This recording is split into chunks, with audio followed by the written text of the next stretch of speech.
Parmi ceux qui prétendent avoir des dons de guérisseurs,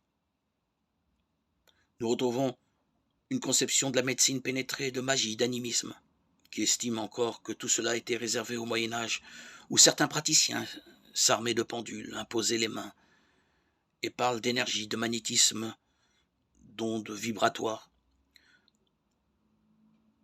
Dans certaines médecines dites naturelles, des entités supérieures sont sollicitées pour obtenir des guérisons.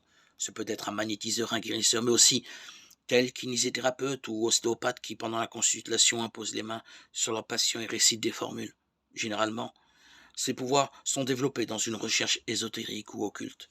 Les praticiens s'initient à une approche médicale et thérapeutique souvent qualifiée d'holistique, c'est-à-dire qui prend en compte l'ensemble de l'homme, le corps et l'âme, ce qui en soi n'a rien de contestable, bien au contraire, car nous ne pouvons cesser de préconiser une médecine humaine complète, proche des patients, mais qui dans les faits va bien au-delà, parce que l'on ne connaît pas les puissances invoquées pendant ces séances.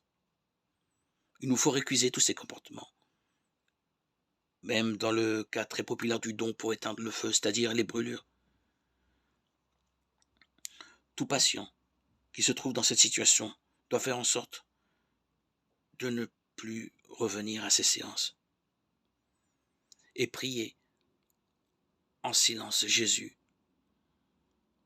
car le motif est toujours le même, nous sommes le temple de l'Esprit Saint. Nous devons, et nous avons ces dons de guérison nous-mêmes. Gardons ces clés de discernement et ne les utilisons pas à notre profit, ni même pour le bien des autres.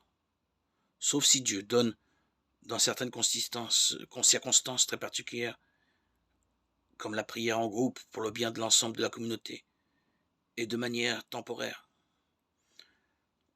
ce que nous appelons un charisme de guérison.